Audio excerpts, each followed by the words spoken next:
Assalamualaikum warahmatullahi wabarakatuh. Kembali lagi guys di channel gua di Andri Deha. Oke, jadi di video kita kali ini kita kayaknya bakal lagi membahas terkait masalah aliran dana korupsi BTS di Kominfo ya guys. Kayaknya sih ada beberapa fakta menarik lagi yang tercuat di kasus ini. Jadi langsung aja kita coba cari ya. Jadi tadi gue nemu nggak sengaja ya di portalnya Tribun Jateng itu terkait aliran dana korupsi BTS itu diduga mengalir ke 3 partai politik. Wah, kayaknya bakal menarik ya kalau kita bahas. Oke, langsung aja. Kita akan coba baca beritanya.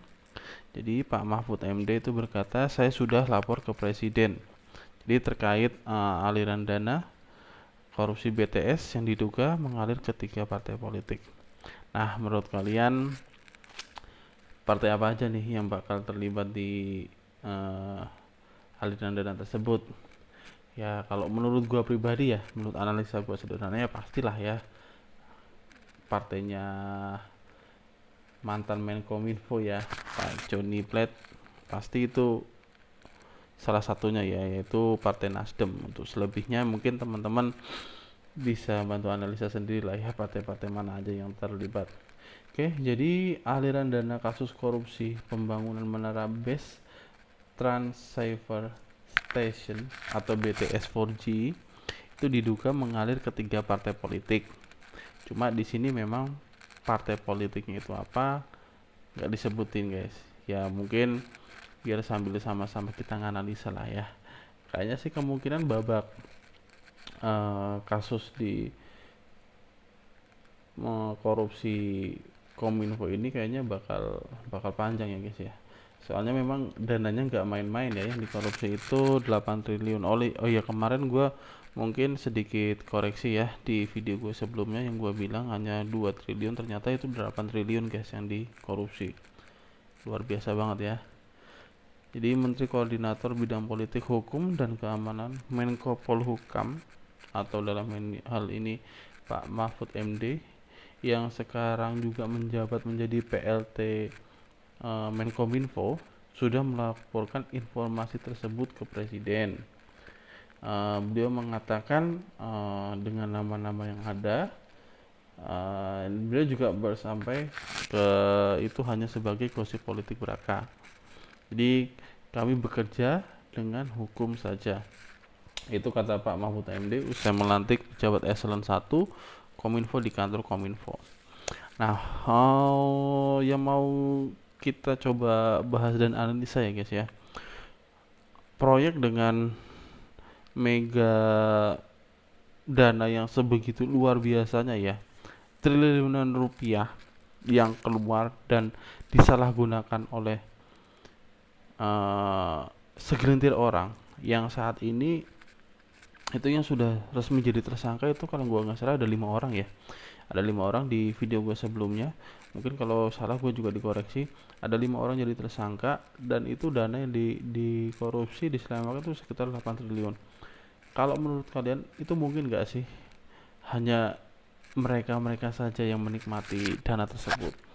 Kalau menurut analisa sederhana gua ya, analisa sederhana pribadi gua nih, itu nggak mungkin banget sih, nggak mungkin banget kalau hanya lima orang tersebut saja yang menikmati dana sebegitu besarnya ya. Dana triliunan rupiah itu kalau kalian mungkin berpikirnya lebih sederhana lagi itu buat ngebantu rakyat miskin untuk bikin rumah ya, bangun rumah, bangun jalan, mungkin jalan rusak yang kayak di Lampung kayak gitu ya, atau mungkin di jalan-jalan yang lain, atau mungkin dana itu dikeluarkan untuk sekolah gratis atau mungkin bayar kuliah gratis atau apapun itu, gua rasa udah lebih dari cukup ya. Itu dana besar banget gitu ya, 8 triliun hanya dinikmati oleh 5 orang yang baru jadi tersangka kemarin. Kalau gua rasa sih nggak mungkin lah ya, nggak mungkin kalau cuma 5 orang itu. Harusnya sih bakal ada babak baru sih ke depannya ya. Nah, ini yang disinggung adalah terkait aliran dananya mengalir ke 3 partai politik, mungkin aja itu kalau memang mau ditelusuri, didalami lebih lanjut, mungkin bakal ketemu fakta baru lagi terkait aliran dana tersebut, ya. Jadi Pak Mahfud juga eh, sudah memberikan laporan ke Pak Jokowi terkait eh, pembuktiannya tersebut mungkin akan rumit dan menimbulkan kemelut politik. Sebenarnya di sini Pak Mahfud juga sudah ngasih sinyal ya guys ya. Mungkin kalau mau kita bahas lagi, kita lebih dalam lagi, mungkin kasus ini bahkan bakal melibatkan ya oknum-oknum tertentu yang mungkin dianggap sebagai petinggi, atau mungkin yang punya jabatan, atau mungkin yang punya wewenang besar, mungkin di 3 partai tersebut, atau bahkan mungkin di partai yang lain, atau mungkin untuk perorangan yang lain juga, atau mungkin bahkan kayak cukong-cukong ataupun ya oligarki lain lah ya yang terlibat di dalamnya. Terus oleh sebab itu beliau juga mempersilahkan ya dalam hal ini Pak Mahfud MD, Kejaksaan atau KPK untuk mendalami. Oke, jadi proyek pembangunan menara BTS itu diduga dikorupsi dan melibatkan Menkominfo nonaktif Johnny G. Plate. Ya, kalau menurut gue sih udah bukan diduga lagi ya. Kayaknya sih harusnya terlibat lah, nggak mungkin enggak lah. Dana sebegitu banyaknya nggak mungkin dia nggak tahu alirannya kemana, gila aja sih kalau sampai nggak tahu, dan kebangetan banget kalau misal kasus ini sampai nggak ditelusuri lebih dalam lagi ya. Terus Pak Mahfud juga mengatakan proyek tersebut itu sudah berjalan sejak 2006. Kalau kita menulik lagi ke belakang di 2006 ya, berarti proyek ini udah dari zamannya eranya Pak SBY berarti ya. Karena Pak Jokowi kan itu menjabat di 2009 ya, di 2009. Terus namun baru menemui masalah pada anggaran tahun 2020. Nah, ini terbukti kalau mungkin statement ini benar ya, dari 2006 sampai 2020 dan baru menemukan kejanggalan di 2020, berarti memang dalam masa pembangunannya yang hampir dari 2006 itu berarti sekitar 17 tahun sampai dengan hari ini, itu berarti di 3 tahun terakhir yang bermasalah, berarti untuk dari eranya memang Pak Joni ya, Pak Joni yang dipilih menjadi menteri pada saat itu. Nah, proyek itu berlangsung sejak tahun 2006 sampai tahun 2009, berjalan dengan bagus. Ya, ini gue baca dari portal beritanya, baru muncul masalah sejak anggaran tahun 2020 ketika proyek senilai 28 lebih triliun itu dicairkan dulu sebesar 10, triliun pada tahun 2020 sampai 2021. Wow, gila ya. Ini aliran dananya luar biasa banget, guys. 28 triliun dicairin 10 triliun, 8 triliun dikorupsi. Walah. Gua nggak habis pikir ya, apa namanya ya? Kenapa ya di negara ini susah banget ya menghukum koruptor buat jadi hukuman mati itu gitu. Kayaknya susah banget gitu ya.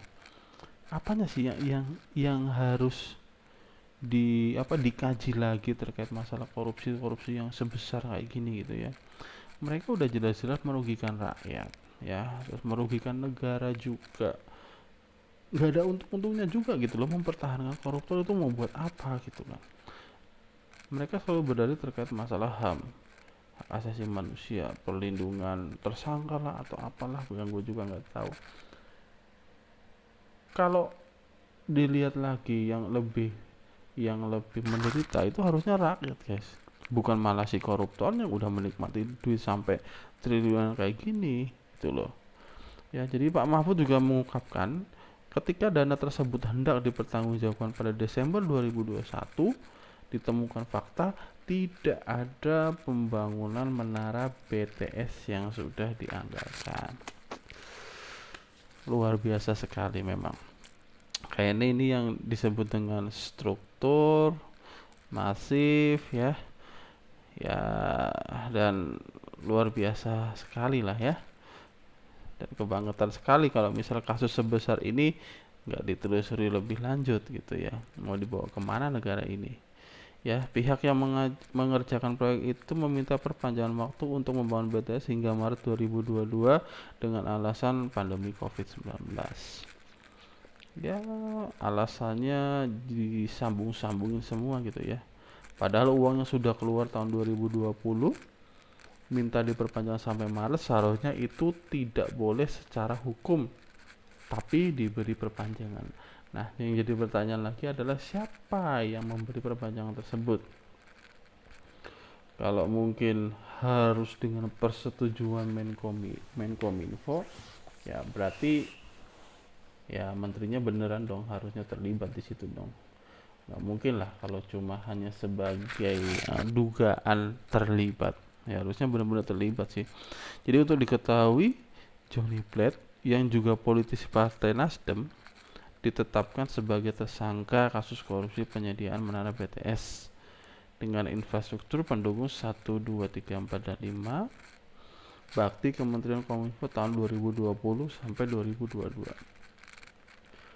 Jadi Direktur Penyidikan Jampitsus Kejagung, Pak Kun tadi mengungkapkan penetapan tersangka terhadap Plate terkait wewenangnya sebagai pengguna anggaran dan posisinya sebagai menteri.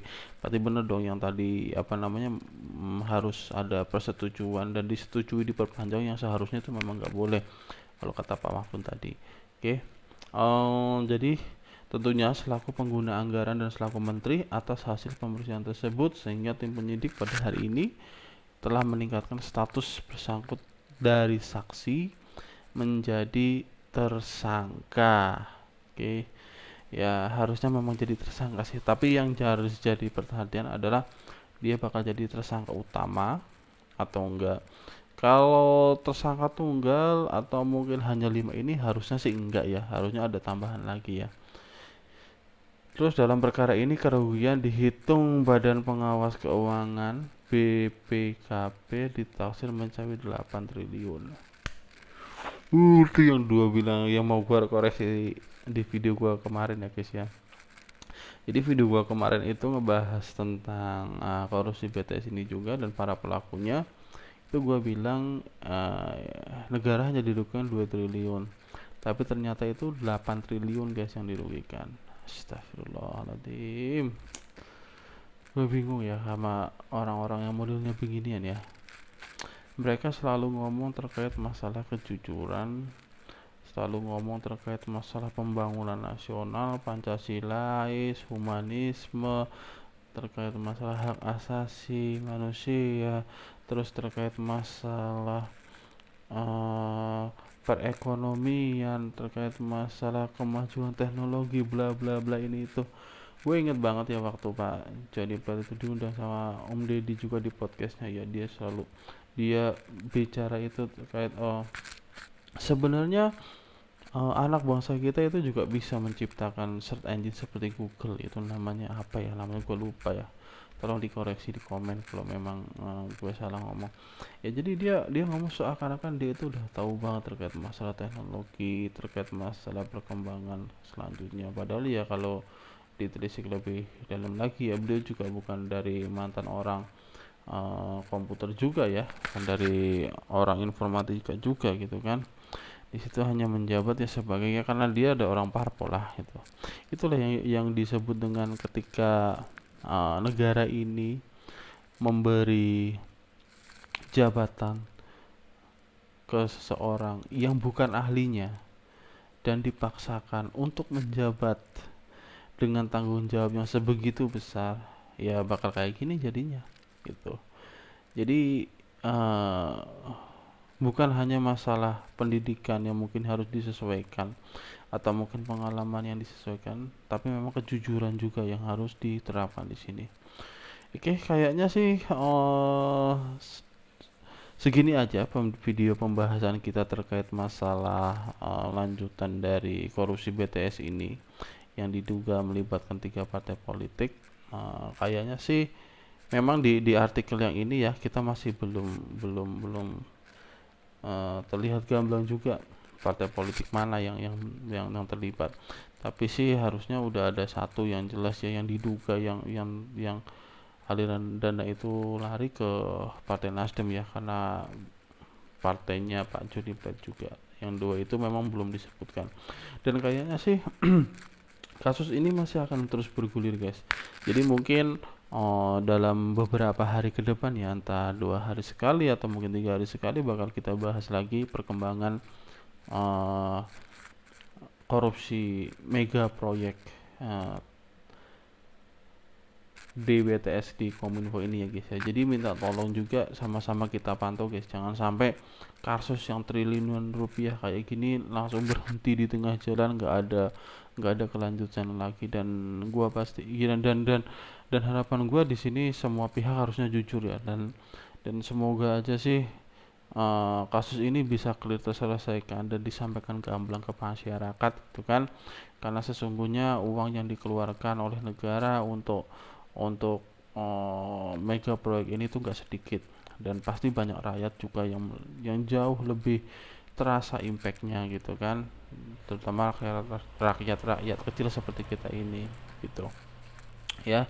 Jadi minta tolong juga buat kalian yang nyaksin video ini sampai selesai, jangan lupa like, komen, dan share video ini, sampaikan ke teman-teman biar sama-sama kita pantau kasus ini sampai sejauh mana sih sebenarnya kualitas hukum di negara kita ini dalam menangani sebuah kasus yang luar biasa besarnya kayak gini.